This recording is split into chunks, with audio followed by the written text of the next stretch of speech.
All right, we are back on the Andre Duke Show with Carter Smith. Carter, how we doing, man? Doing good, man. It's game day. I'm jacked up, man. It's a nice little Friday. Got Notre Dame, Indiana tonight. I can't wait to get into it and talk about it. Been talking about it all week. I was talking to somebody last night. I was like, man, eight o'clock Friday cannot get here fast enough. I am so jacked up and ready to go. I can't wait for this game. I can't wait to see what Notre Dame's going to do, how it's going to look, the atmosphere, just everything that's going into it. The first ever 12-team college football playoff, the first ever home playoff game in Notre Dame Stadium.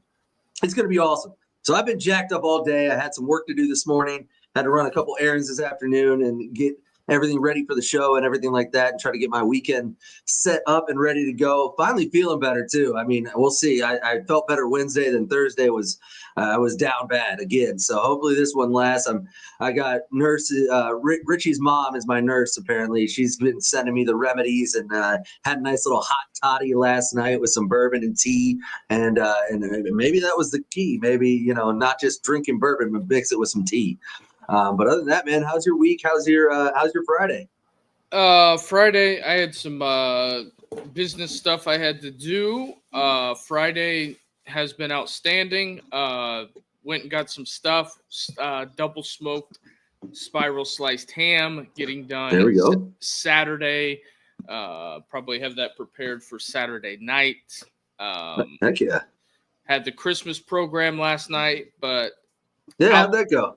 Outside of that, when you give 5-year-olds Santa hats and you expect them to pay attention, your threshold is very low. Well, that's what we had my daughter's Christmas program on. I think it was Tuesday, and same thing. She's 5, so it's like, yeah, but they liked it. It was fun. Yeah. So, but before we dive into the Notre Dame thing, we got Tulane taking on Florida. This is like the Duke. This is your Super Bowl. This is your Super Bowl, man. Big game Billy. Big game Billy versus G5 Billy. Big game Billy versus John Summerall and the Fighting Green Waves. But there are still bowl games going on. But I saw OU. Oh yeah, baby. OU took down Jacksonville State. They were the Rich Rod list Jacksonville State. 30-27. How about that? How about them Bobcats? Shout out Athens, Ohio. Yeah, OU. Oh yeah. So, a lot's been made of that. Rich Rod moving on to West Virginia. Notable moves. We're gonna have the Belichick watch all off season. What Bill Belichick does. We're gonna get into the Notre Dame going forward, but the Belichick thing is gonna get annoying. Real quick, I'm not gonna be into doing the whole Belichick thing. Just because Belichick did it doesn't mean no one has ever done it before. It's like discovering sliced bread, fire in the wheel, all at the same time. But with Belichick, I mean, nobody's really gone from his level of success back to that college coaching. I don't know if it's some people are taking it as a negative step back, but realistically, what's left for him to accomplish in the NFL? Do you want Don Shula's record? You have the most Super Bowls. Is it? I mean, he's a Hall of Fame coach. Yeah. After he won 3, he was in the Hall of Fame. Yeah, I think selfishly he would like to have the most wins of all time. I think that's something that he wanted. I think he doesn't like where the NFL is anymore, and so I'm not shocked that he didn't go back to the NFL or couldn't go back or whatever, however it played out. But it'll be interesting to see because I think he's going to change kind of how college programs are run just by what I've heard about things he's doing and the way he's going to run the program. So it'll be interesting to watch that. And I think also he'll do some things, and then what else I think will happen is that there is a destitute franchise in the Carolina Panthers that are very, very close to North Carolina, and why not take the year off, take a run through college, get the opportunity to go back to rebuild another program with a new owner. Obviously David Tepper has meddled, but we'll see. Yeah. In other news, we're moving down before we get to the Notre Dame, and before we got 28 people in here watching. Hit the like and subscribe button and help us grow this show.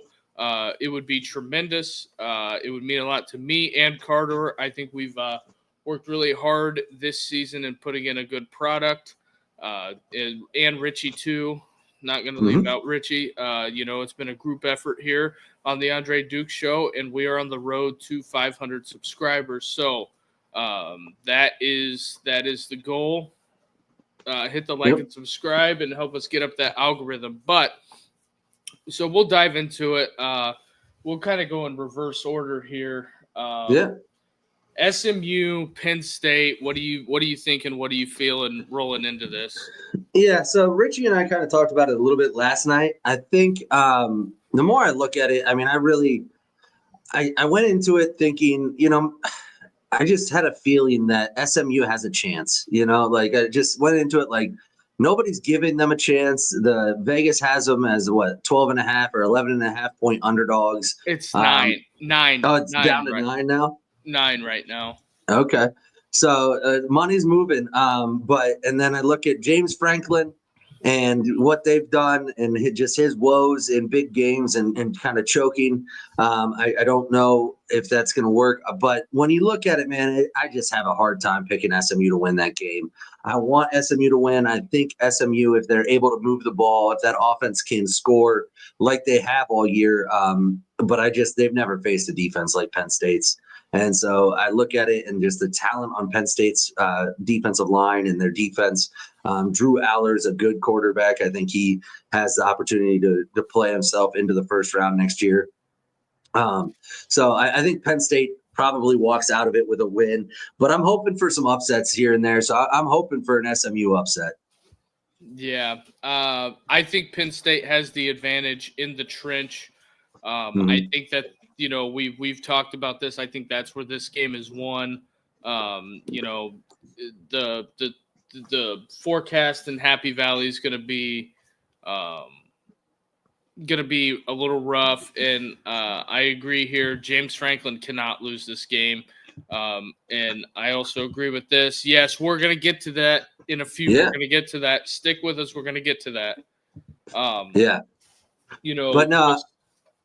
I agree completely. I think James Franklin has to win. I don't think he's going to get fired if he loses. Honestly, the best thing that's happened to James Franklin is there's a guy a few hours up the road named Brian Day who's taking all of the heat in the Big Ten right now. And so he's kind of going under the radar for the most part, at least on the national landscape. But I think James Franklin knows this is an opportunity. If Penn State doesn't make the Final Four, you really look at them and go, what did you do? Yeah, I think the Penn State thing is really, really tough. I think it's a tough situation with some of the off the field things that's went on that have died down since Penn State has been winning. Let's not forget about that. That's also out there.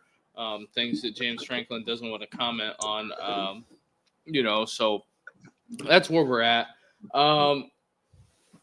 Let's roll while we got it here. Texas Clemson. Okay. What are you thinking on the Texas front? Is this who has more pressure, Dabo or Sark? I don't think Dabo has any pressure at all because nobody thought that they would be here. No, yeah, I think Sark's definitely feeling the majority of the pressure. I mean, they were preseason top 5 team, number 1 at points during the season. He brings back Quinn Ewers, who was supposed to be a Heisman candidate, has been woefully underperformed. Was supposed to be a first-round pick, might still end up being one, I guess. But I think all the pressure's on Texas in this game. And one of the things that people you're going to hear a lot about in this game is Cade Klubnik grew up, I don't know, maybe 20 minutes from Texas. And all he wanted to be his whole life was a Texas Longhorn, and he couldn't get a look. So I think there's going to be a little bit of a chip on Cade Klubnik's shoulder going into this game to kind of go out there and prove that he, improved Texas wrong for not giving him a look coming out of high school. But at the end of the day, I think Texas defense is just too much. I don't think Clemson's offense has the firepower to really move the ball and sustain drives on them. But on the other side of the ball, Texas offense has been very mediocre at times. If Quinn Ewers doesn't come out and look efficient and look confident and make some mistakes, I think you could be in for a game where Clemson can make things interesting. I think ultimately Texas gets it done, but I wouldn't be shocked if it's a close game going into the fourth quarter. Yeah, I think Texas has they have a lot of I keep on saying it. I think they have a Arch Manning problem. We'll see if that rears its head or not. I'm leaning on yes. I think if Quinn Ewers comes out and struggles a tad bit, or there seems like there is a fault in the armor, I think this has the possibility of being the closest game of the weekend. I'm just saying I think I believe in Clemson's front seven, and if they can make Texas one dimensional, it's gonna be a rough day, I think, for the Horns. So that's just where I'm at on that. Yeah, I mean, I think Clemson's defense gives Texas some challenges. I think Texas has struggled running the ball at times this year. They've struggled passing the ball because Quinn Ewers hasn't been what everybody expected him to be. But I think defensively, Texas separates themselves. So I think you could see this being a low-scoring game. It is going to be in good conditions down in Austin. I don't think it's going to be too cold or any kind of crazy weather or anything like that. So you're going to get to see both teams play on a pretty mild conditions and get to go out there and play their game. And I think, in these games, I have to think that the better team prevails, right? Like you can go into one game and get upset, but when you get into the playoffs, when you get this late in the season, the better team has to prevail majority of the time. And I just think Texas is the better team overall. I don't disagree that that Texas has better athletes and they have a roster to roster. They're better, in my opinion. Because I hate to be that guy, but I got to see it because this is why the games are not played on paper; they're played on the field. Yep. And a lot of the experts, I think people underestimate the fact when you have a playoff situation. I think it changes things like it does in the NFL because not always the best team wins in the playoffs. No, not always. You've seen it time and time again. Underdogs like the Steelers when they went on that run with Roethlisberger, beat every seed was ranked higher than them. The Giants done it twice, so I mean it can be done. That's why I think I give Clemson a puncher's chance, and they're playing for they're not a lot of people pick them. Dabo is on the downward spiral, and it's done. But he's got an ACC championship ring and in the playoffs. Florida State doesn't know who their coordinators are, so I think everybody that and I think we're a little guilty of it too. That put air in the Florida State wagon. Well, nobody saw that coming. But I mean, do you think they dig out of it? I don't think so. Yeah, I mean, it might take more than 1 year to dig out of it, but they can. And the best case scenario that Florida State is looking at is that they play in the ACC.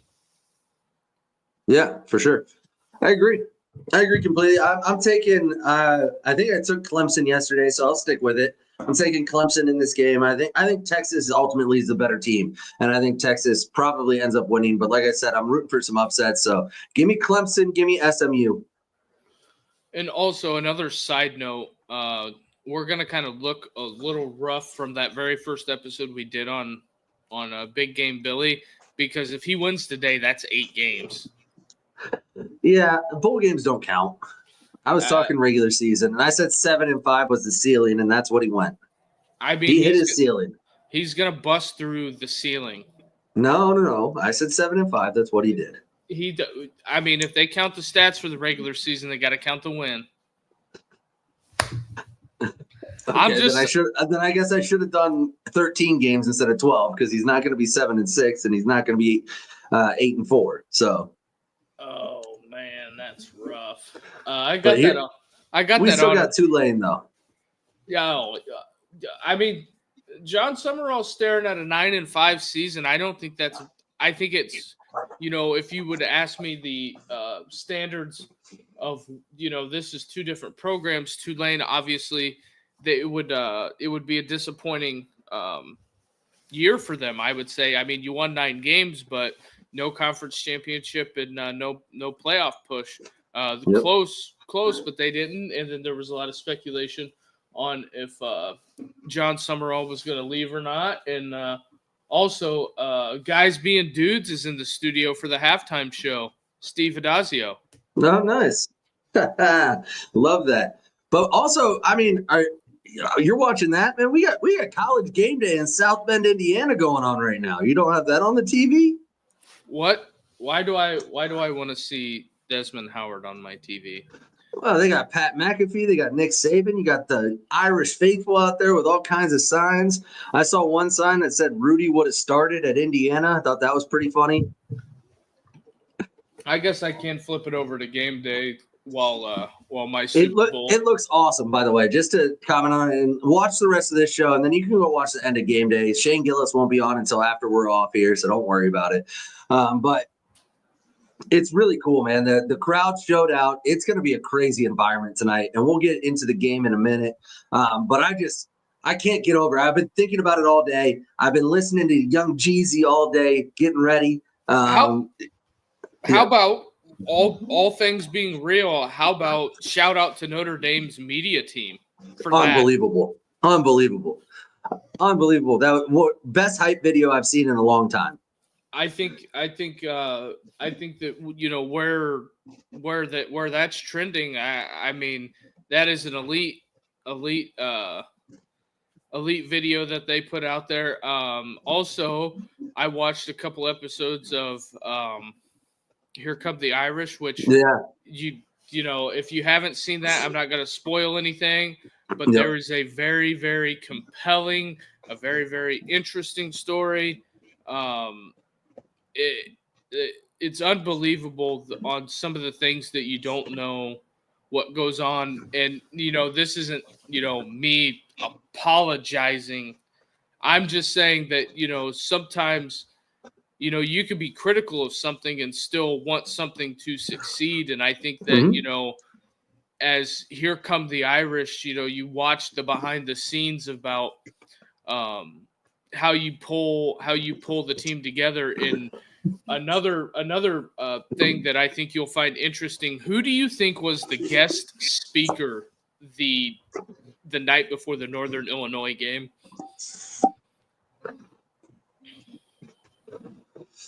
I mean, Lou Holtz? I don't know. No, who? None other than Manti Te'o. Oh, really? Yeah, and he had a really good message for him going into that, and it was before the Northern Illinois game. Yep, complete dud. Gotta say, not nothing against Manti, but maybe don't have him speak. The thing I'll say with Manti is that I would not probably say that to his face because dude still looks like he can play.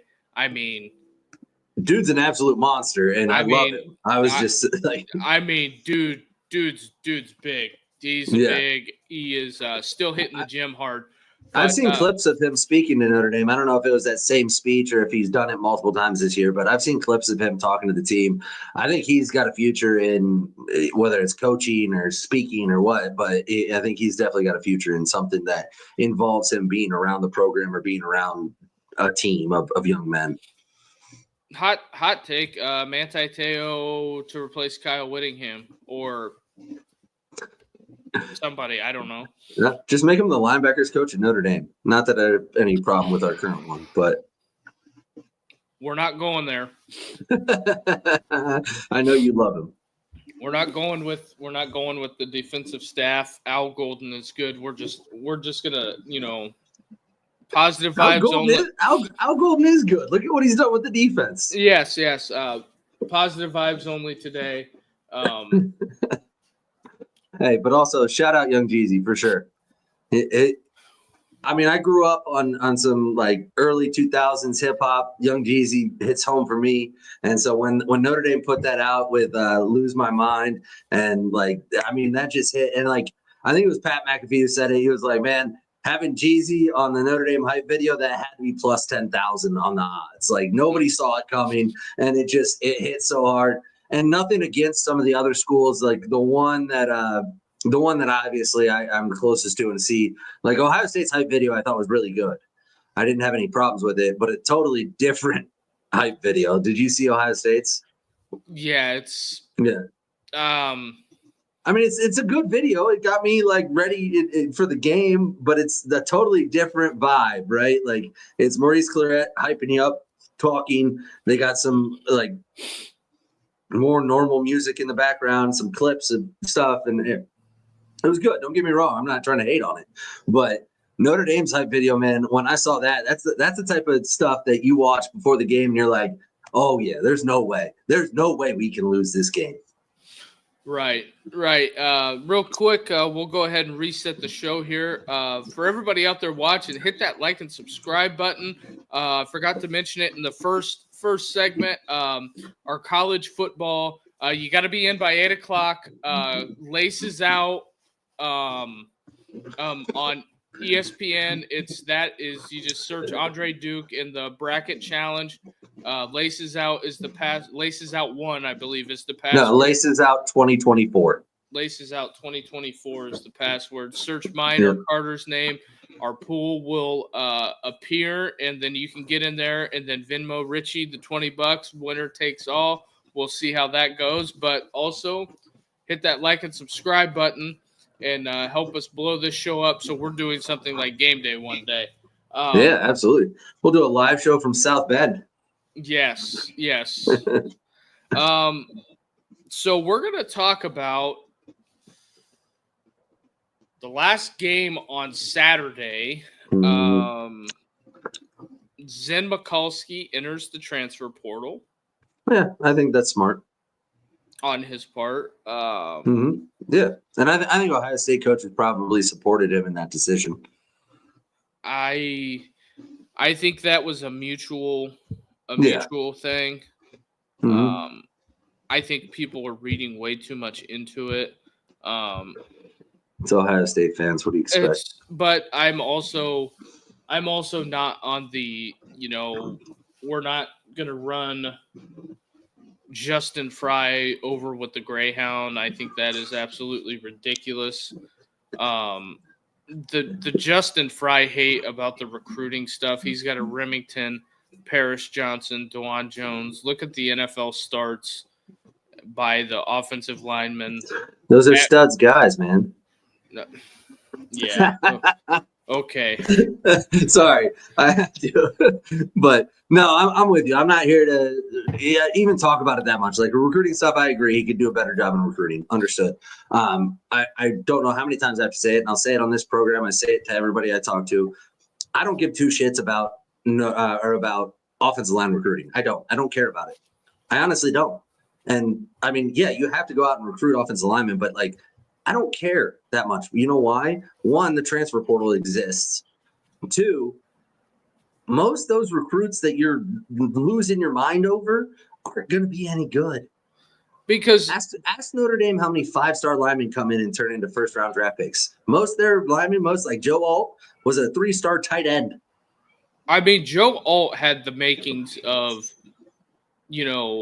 what it would be to be a Hall of Fame left tackle, dude from Minnesota, quiet. Yeah. He just fits all the stereotypes. Will Black, but also when it comes to evaluating the offensive linemen, it's like, are you going to go out there and watch them, block the 6'2", 200-pound Zach Smith when he's 6'7", 300 pounds. Like, what are you? What are you learning? You're not learning anything from that. So you don't really know if he's any good. And then also one of the other bogus things is I feel with offensive line recruiting, and I've heard, guys like Matt McChesney, guys that, teach offensive line, and Kirk Barton especially say, I could watch one-on-one pass rush all day and not tell you if he's any good. Yeah. Because it's not set up. It's not set up for the offensive lineman to win. It's totally just an absolute crap show. But getting into Ohio State, enough about that. Yeah.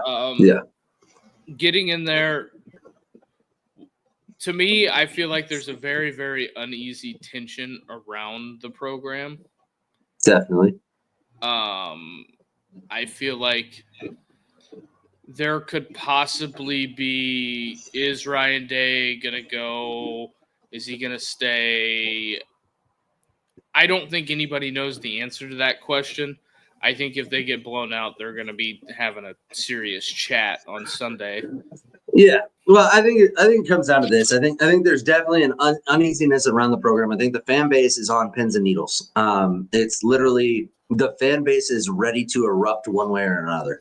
And it's going to be an interesting dynamic. But I will say my understanding, at least from inside the Woody and everything like that, is like, that's all fine and dandy. That's all outside noise. I think within the Woody, everybody is pretty locked in and on the same page at this point. There was a lot of uncomfortable conversations after the Michigan game. There was a lot of tension and things like that. And one of the best things I heard Jim Knowles had a meeting with the defense. And he told the defense, he goes, hey, guys, because the defense was very upset with the offense. I don't know if you heard that, but the defense was very upset with the offense after the Michigan game because the defense felt like, man, we've been doing our job. Y'all fucked up. And what happened? And so Jim Knowles took the defense and sat him down and said, hey, don't forget, like, don't let recency bias get you. Don't forget that after the Oregon game, the national media and everybody was calling us out. And the offense picked us up. And so now you got to go back to your offensive brethren and say, hey, we got you. Let's go.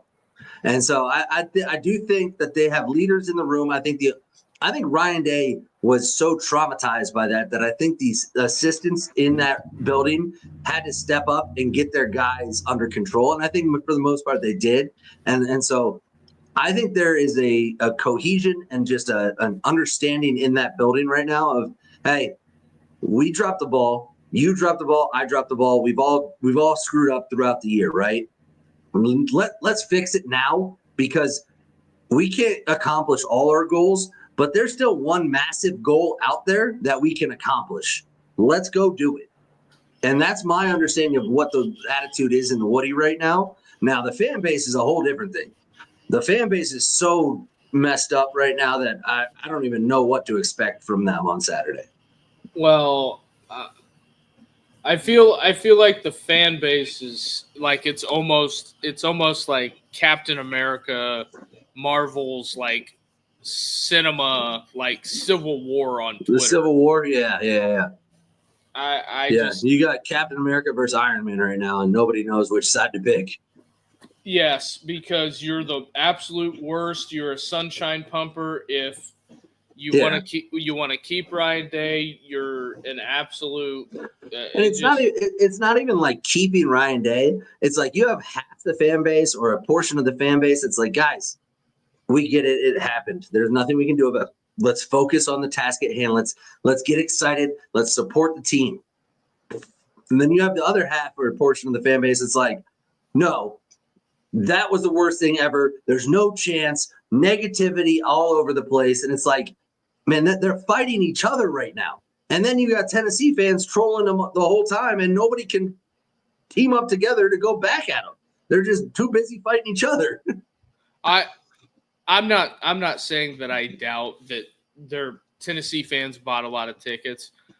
No. At the end of the day, like, is this what we're really going to argue about? Who bought more tickets? Who cares? No, like, I'll give you my understanding of that, just because I think there's obviously a narrative being driven by Tennessee fans and by social media that the horseshoe is going to be orange.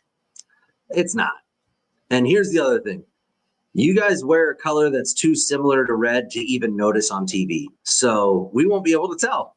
There's going to be a lot of people wearing Carhartt jackets because it's going to be cold. Like, what are we doing? The other thing is, so the one thing that I do that gives me an idea of really how many opposing fans are coming into town is I check the hotels, right? Because if there was going to be 50,000 fans from Tennessee coming into town, hotels would be sold out and prices would be ridiculous. Yeah. I checked them today. The prices aren't any higher than a normal Saturday, and there's plenty of rooms all over Columbus. So that tells me either you all are planning on driving 6 hours Saturday morning, getting drunk, watching the game, and driving your ass back to Knoxville that same day, or maybe this is a little overblown. Here's my thing. Do I think it's overblown? Do I think the Ohio State ticket office, somebody deserves to be fired? Yes. That's not unreasonable. But it's just one of those things that's, like I said in the first segment, that's why we're not looking at it on paper. That's why we play it on the field. And I think one of the bigger things for me is, like, the Chip Kelly offense was supposed to be the biggest, baddest, best thing in town, the best damn offense in town. Well, really, Will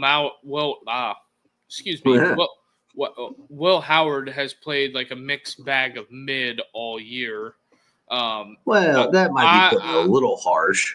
I mean, Drew, the Ohio State fans want to trounce on Drew Aller's head, but Drew Aller's thrown for more yards than Will Howard. All right, but I mean, Will Howard has looked good. Will Howard has been efficient. Will Howard has been a good quarterback, except for a handful of plays and then the Michigan game. He has one less interception than freshman Dylan Raiola. Oh, he's throwing picks. I know. And I talked about that last night. My thing, what I like about him is that when he throws a pick, it doesn't faze him. And so I don't mind the interceptions. I think some of them have been bad interceptions. Some of them have just been bad game plan. Like the interception on 3rd and 6 against Michigan was a bad play call. Everybody in the stadium knew you were running a quick out to the sticks. They sat on it. Why are you calling that? Yeah. But you put them in bad spots, bad things happen. But at the end of the day, here's the one thing that I will say on that. I was told Will Howard, first of all, I was told Chip Kelly was going to kind of revolutionize this run game, right? And like Will Howard's legs were going to be a strong suit. Will Howard has 130 yards rushing on the season. Do you know how many 70-yard runs he had last year at Kansas State? 2. In those 2 runs, he ran for more yards than he's run all year here at Ohio State. Do you know how many yards Riley Leonard has running the football? Oh, Riley Leonard's up over 600. Has to up be. Over 700. Exactly. He's pushing 800. Not that everybody should run as much as Riley Leonard, but I mean, I think even Nico has 300 yards rushing. Like I don't understand what they're doing with Will Howard. Like he's a good thrower. He's not CJ Stroud. Don't make him CJ Stroud. Let him use it. Like if the Notre Dame coaching staff went into the season saying, Riley, you're not running the football, you have to throw it, Notre Dame wouldn't be where they are. They recognized his strengths and weaknesses, and they've done everything they can to cultivate the strengths and hide the weaknesses. Ohio State hasn't done that. Well, that wouldn't have anything to do with coaching, would it? It definitely does. But we've I will say I think Will Howard's better at throwing the football than Riley Leonard, so I understand. And Will Howard got better at throwing the deep ball, but then when you get into a game and you don't let him throw the ball, I don't know what you're doing not running him. Like if you're not going to let him throw the ball downfield, then at least let him run the football. Like and then he was concussed maybe or whatever. Anyways, we could get into all of that, but do you want to actually talk about the game? Yeah, we'll reset the show one more time and get our last segment in, and that'll be our quick little show for. Well, we can also talk about the actual Tennessee-Ohio State game because we talked about everything around it, but we haven't talked about what's going to happen on Saturday. Oh, I think that we'll reset the show first. All right, everybody out there listening, please hit that like and subscribe button. We're trying to get to 500. If you like this content, give us a thumbs up. Give us a follow. We're on Apple Podcasts, Spotify. Carter's going to be on getting the Spotify updated. Yep. You know, holidays coming up. You know, we're crammed in here pretty good, so we're a little behind on that, but we're gonna get you taken care of for the audio people. Also, Laces Out 2024, the pool bracket challenge that we have going on. Venmo Richie, $20, winner take all. But with that being said, please hit that like and subscribe button. And I don't know if you have this bowl game on. What in the hell is Andre wearing? It looks like a tablecloth. I don't know what that is, but whatever. Okay, so what do I think is going to happen? He's Andre Ware. He can do what he wants. Run and shoot, baby. Yes, but I think this is the most talented defense that Ohio State is going to see. I know people want to talk about, well, their corners aren't so good, and we have J.J. Smith. Their corners are real good. I disagree. But yes, people will say that. And it's just like, people said that Will Howard's running was going to be the X factor for all 172 yards and 2,000-yard backs, and the run game was going to be better than ever. And Quinshawn barely got over 800, and Trey ended up with 751. And you mean to tell me you pretty much got outgained on the ground by Iowa, where nobody in this chat, without Googling it, or that's outside of the fandom, could name one of their offensive linemen where they consistently put 2 or 3 guys in the NFL every year. Mm-hmm. But I digress. But what do I know? I don't know anything. You don't. That's true. But with that being said, I think if Ohio State gets whooped up front, it's going to be a long day, and then that poses the question: if you're going to fire Ryan Day, you have to know who you're hiring. Yeah, well, I'm not going to get into that right now. I think there's obviously Dan Orlovsky maybe has some thoughts on that, but I think when I look at this game, and I talked about it last night with Richie, and I'll talk about it real quick with you guys. I think ultimately Ohio State's the better football team. Let's be honest. They are. They're a better football team. They have a better quarterback. Nico's good, but he's not great. He's a great name. He's got athleticism, but he hasn't been very accurate. He hasn't been great throwing the football. Tennessee's defense is good. Their defensive line, this is the best defensive line Ohio State will face all year, other than maybe Michigan's. But Michigan's is more interior defensive line. Like James Pierce Jr. is the best defensive end that Ohio State has faced this year by far. Not even close. Abdul Carter's maybe a close second, but not. I still think Pierce is better. But having said all of that, I do think Ohio State, if they can play and coach loose, if they can play and coach like they are supposed to win the game and not tighten up and not play or coach the way that they have in certain games, Ohio State's by far the better team. Like Ohio State has the talent everywhere. the Ohio State's defense is really good. Top 5 defense in the country. And I think that's going to be the X factor in the game. I think if Ohio State's defense can slow Samson down, if they can make Nico be the one that has to beat him, then I think you get into a situation where if Ohio State can find a rhythm on offense, can start to utilize their weapons on the outside, because while I did say Tennessee has good corners, Ohio State has more weapons. And if you can utilize those weapons and not focus so much on ground and pound, run it up the middle, then I think Ohio State has a chance to win this game, maybe even win it big.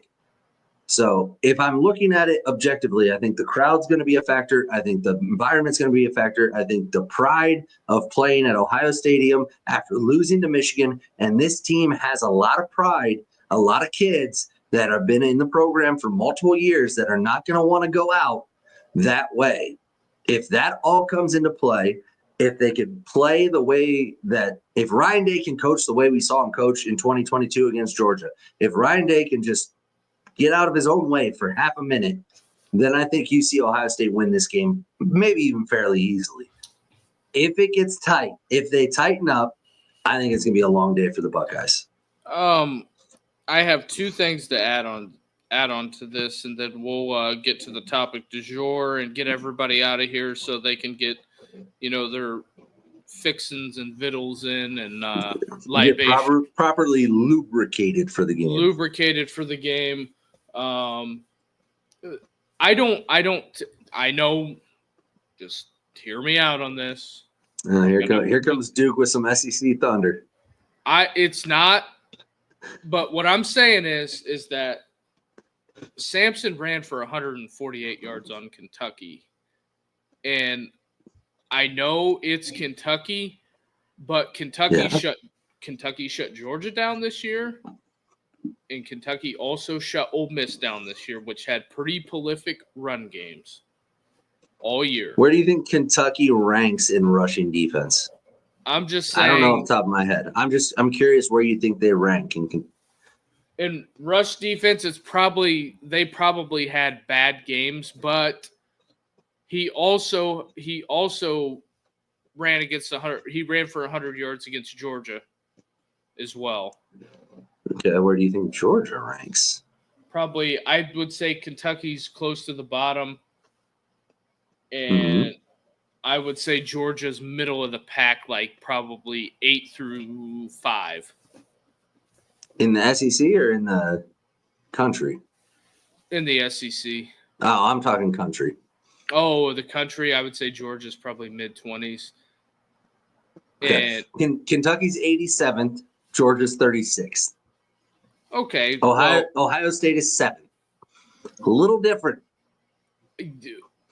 Now, let's be real here. No, don't start with this. No. We don't have time to do that. We don't have time to do it. I'm just saying that 3 of your games were against Marshall, Akron, Western Michigan. Take those away and see where the rankings are at. Probably similar. He ran for 139 against Alabama. Okay, where do you think Alabama's rush defense is? Probably top 20, maybe. Nope. No, I gotta keep scrolling to find it. They're at 52.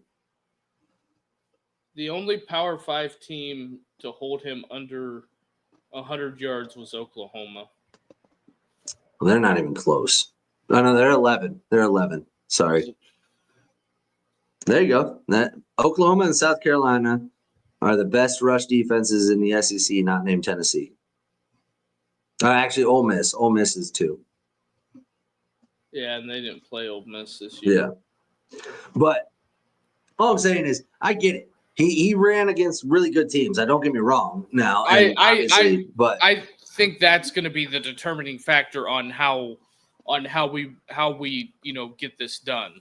Yeah, but that's all good and dandy. I think Ohio State's defense is at a different level than a lot. I mean, Georgia's defense isn't what it used to be. Alabama's defense clearly isn't what it used to be. So I think there's a little bit of a over brand bias there. But I agree. I think This is definitely Ohio State's biggest test in the run on the ground. Because I don't think there's I think Tennessee's rush offense is probably the best one they faced all year. I know it's better than Indiana's. I know it's better than it's probably better than Penn State's even. So yeah, that's going to be a big matchup. But let's get into it. Let's get it done because I've been chomping at the bit all show to get into it, man. Yep. It's time, baby. It is time. And I'm so jacked up. And we are officially 2 hours and 25 minutes away from kickoff-ish. Obviously, they won't kick till like 8:07 or whatever. But this is what I mean for you and me. This is like this is prophetic almost. Like we talked about this in the preseason. We talked about all of this about how Notre Dame had certain things they had to do this year. Obviously, we all wanted them to go 12-0. Duke even picked them to go 12-0. I said 11-1. I thought the one loss would be literally anybody else on the schedule, but we picked them to go 11-1, 12-0. Damn close. And we said they have to make the playoff. They did. They have to win a playoff game, and that is what tonight is about. Tonight is about going out there and let me see if I can find it real quick. But going out there, you already showed it, I think, making a statement today. Yeah. Right? Now is when, because listen, I live it in my everyday life. I got family members that love college football, that talk college football, that probably haven't watched Notre Dame since week 1. Yeah. And then they saw the Northern Illinois game, and then that was the only story that's all they wrote, right? Like, oh, Notre Dame sucks. Well, the one thing with the Notre Dame stuff that I will say, we've been really consistent because I've, argued this tooth and nail. It's been the same question: is Indiana any good? Because you're going to see the brunt of this. Because the other fan bases are going to say, see, we told you Indiana's not any good after other platforms picked it up and put it in the feather of another program. They put that feather right in the cap and said, well, Indiana could have been a lot closer than what it was. Indiana, this is a top 5 win. Well, don't move the goalposts. Keep the same energy if Notre Dame beats them by the same amount or a little bit less, it's the same thing. Yeah. They're not ranked in the top 5, but it's still a big win. And, you can't say that, well, it's Notre Dame. Mm-hmm. No, we're not doing that today. We're not. I'm not letting the Indiana stuff. Yep. I think here's where it comes down to. I think at this time, sorry, I got to get ready. I broke down Notre Dame's offense versus Indiana's defense on Wednesday. When I look at Indiana's offense versus Notre Dame's defense, and I'll break it down real quick for you. It's Notre Dame's defense is one of the best defenses in college football, even with all the injuries. They still are. They have Notre Dame has the number 3 scoring defense in college football. Oh, yep. Real quick before we go down on this. Yeah. Or get into this. Yeah. Pause. Notre Dame has had a very, very injury-riddled season. You have Jagasaw. They've lost a couple offensive linemen. They lost Howard Cross. They lost Benjamin Morrison. Not once has Marcus Freeman hid behind. It's one thing that he always says the football is a war of attrition, and you have to get back to it. And that's just another thing that I wanted to add to that, because you see other people say, well, so and so got hurt. Well, this is football. People get hurt. Yeah, and I think that you got to understand, Notre Dame's on their. I mean, they lost Jagasaw preseason. They lost another O-lineman or two. They've been decimated on the O-line. They've lost 2 or 3 defensive ends. Benjamin Morrison, first-round corner. I mean, arguably the best corner in college football, goes down. It's next man up mentality all the time. And the thing is, and this is where I think Notre Dame separates themselves from a lot of programs, is I get told all the time, or I hear like they'll be like, "Oh, Anthony Knapp, yeah, like I mean, he struggled," and I'm like, "Yeah, he struggled week 1 against Texas A&M as a true freshman. He's a freshman All-American now. Like now he's proven himself. This offensive line is legit still, even with the injuries. Howard Cross is coming back today. Yep. Like still a top 10 scoring defense, top 3 scoring defense. Unfortunately, their rush defense a little low. Passing defense, top 3 passing defense without Benjamin Morrison for a good portion of the year, without another corner that hit the transfer portal. I mean, they've lost all kinds of people, and they still have a top 10 defense.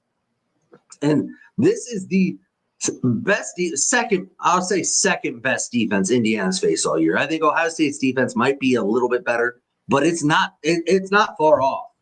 I mean, well, just here's going to be the narrative. Whenever let's just say in a hypothetical thing, if Notre Dame blows out Indiana, let's just say this. You know what? Do you know what the narrative's going to be after the game? Indiana was a fraud. Indiana was a fraud, and Indiana didn't play anybody. When just 3 weeks earlier, you heard them say, "Oh, they're already making that argument." They already said, "Well, Indiana was a top 5 team when we beat them," and you know, I know. I'm just because whenever I was arguing it with Ohio State, now it's going to be laid at your feet on the doorstep.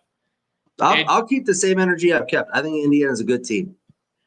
I'm just telling you what the national narrative that's is going to fine. be. And here's the thing, like, and I'm not skipping past this. I'll come back to it, and I do have a little rant that I want to go on for a minute. But here's the thing: I don't care what anybody else says.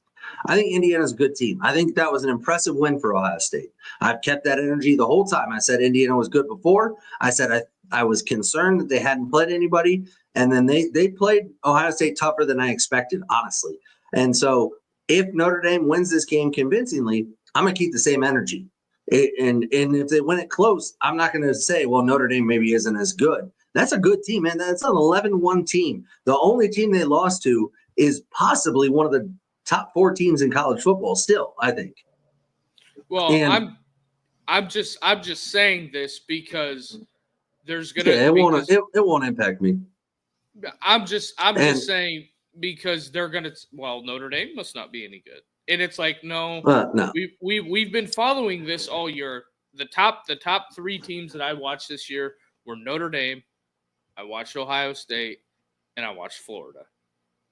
Mm-hmm. Those are the 3 teams you watched the most, not the best teams you watched. No. I'm just saying that I watched the most.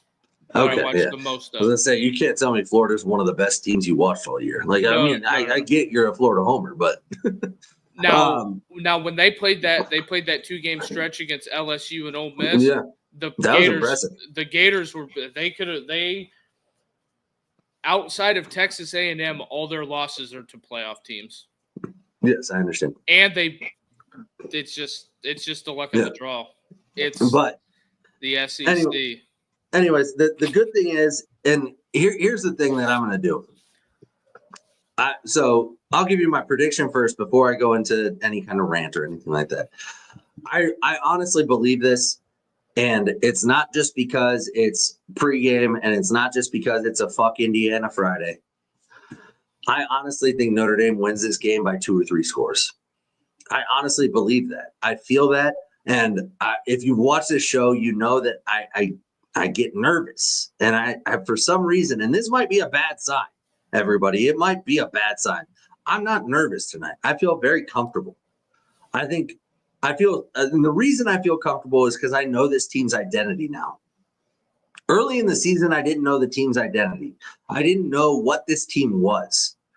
And over the course of the year, I saw them start to gain their identity, and I wasn't confident that it would translate. But now this team knows who they are. They have a bunch of really talented kids that are playing on both sides of the football. They have maybe 8 NFL players playing on the defensive side of the ball right now. And that's young kids and upperclassmen. They have a few NFL guys on the offense side of the ball, a few on the offensive line. I think Jeremiah Love's a bona fide NFL running back. And I even think they might have a receiver or two that could get in there. Like, I think, anyways, I feel like Ohio State, I feel like Notre Dame can win this game by 2 or 3 scores if they play their game.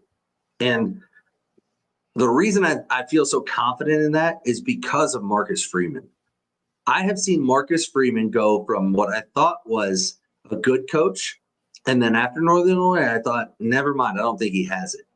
And I've seen him take that loss and use it to motivate, elevate, and facilitate growth in this team.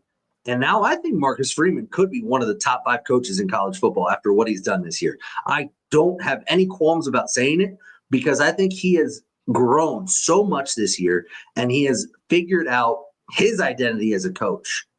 And I'm telling you right now, when you see this team, when you see them talk, when you see them play, when you hear what they say, when you go out and you watch this team, this is a team that is on the same page. Everybody from the top to the bottom is on the same page about what they're going to do every single week, ever since week 3. And that says a lot about a team. You don't see many teams like that. Like Texas, not like that. Georgia, not like that. The only other team I can think that's like that is Oregon. And that means a lot. Like, you're getting into the time of year where the things that matter the most are not only your talent level, which I think Notre Dame stacks up talent-wise against a majority of playoff teams. I think, but also the belief, the trust, the just will to win is something that I haven't seen out of a Notre Dame team in a long time.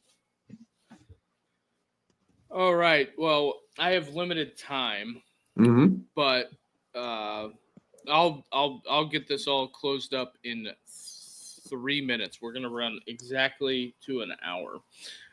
I feel like this Notre Dame team can right the wrongs.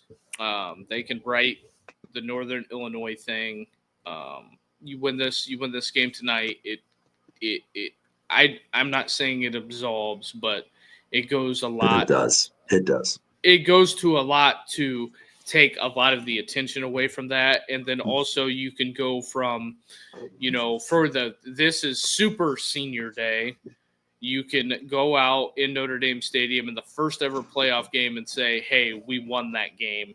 Because I'm sure there's going to be a thing Notre Dame will do to add to the history of the university. But also, I feel like this is one of those games that, you can win and you're one step closer. It is one of those things that comes down to you're going to go from extreme lows of the lows, because Northern Illinois, there was nobody lower than Notre Dame. People were canceling the season. You were ranting about fire Marcus, and I'm not holding that against you, but that's where it was. And I'm just saying they can go from extreme lows all the way to extreme highs, because when you think about it, Northern Illinois was the first home game. This is the last home game.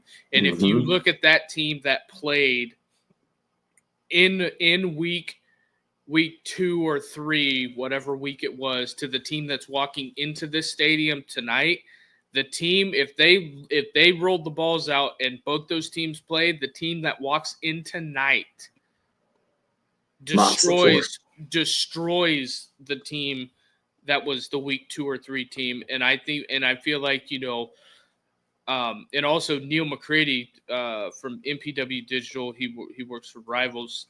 I heard him say that as well. He said, if I had to vote for Coach of the Year, he said it'd be Marcus Freeman, because of how far they've came, how much they built on this. So, but with that being said, my prediction is I would not be shocked if I turned on the TV and Notre Dame wins or is up 37-20.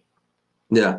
I'll even go bigger because Notre Dame might not even score that many points. But the thing of it is that when you get behind Notre Dame in a game like this, being down 10 points is going to feel like 20 because Marcus, go back and watch that guy with the sweater vest. When they get a lead, it looks damn near identical. But with that being said, man. One last thing before you go. I know you got to get out of here. One last thing, though. I saw Riley Leonard talk about after the Northern Illinois game. He asked a police officer to take him to his apartment because he was so embarrassed and upset. And then he went to Marcus Freeman the next day and was upset. And he said, Marcus just laughed. And he said, dude, you're going to be thankful for this one day. And tonight's the night when you're going to be thankful for that. And let me just get this out right now. Notre Dame's going to go out there tonight and they're going to play 4 quarters of fuck you football. And they're going to impose their will on this team. They are going to show them why Notre Dame is the premier program in Indiana. They're going to show them, everybody in the nation, why Notre Dame is not some team that you can just write off. And they're going to go on and they're going to play Georgia. And that's going to be everything that you wanted out of this season. What if I told you a former college football coach said publicly that he likes the Notre Dame matchup against Georgia better than Indiana? I like it too. Notre Dame would be favored in that game, by the way. I think it'll be pick'em just because it's Vegas. Yeah, probably. But it would be like the Texas A&M line. It'll start with one of them being a favorite at 1.5. By the time whoever bets on one side or more, it'll go to one of them. Yep. But neutral side, it can't be more than a field goal. Yeah. But that's my thoughts on it, and I'll let you get out of here. I know you got to go. I know we could talk this all night long. All night. But I think an hour. A good 30 minutes. I got my lucky hat on. You can see how dirty it is, but we're here, baby. It's Irish time. Let's go. Yeah, I got my Ram hat on, and it says horny on it. But with that being said, like and subscribe. This is 8 months in the making. We've been waiting for this. We did predict this. Yep. We've been pretty good, doing this throughout the year. We've got some things wrong. We haven't got everything right. We appreciate everybody that's rode with us the entire season. We've had some hiccups and stuff like that. I feel like we've kind of wrote some of those wrongs, pumping out some extra content. Not sure on what time the show is going to be tomorrow, but turn those bell notifications, hit the like and subscribe. If it's an epic meltdown and we're live after the game, who knows? Yeah, it won't be. I'm not worried about it. So we got this. So I'm just letting the people know, if there's something out there. But please hit that like and subscribe button, and we'll catch you. I think this will be the last Saturday show of the year. Probably, yeah. The way the schedule works out. So yep, probably. Catch the last Saturday show. Me and Carter and Richie have worked really hard on this, and we appreciate everybody. It's kind of like a end of the year thank you to everybody. And hit the like and subscribe. And I got to run. Everybody have a good night and go Irish.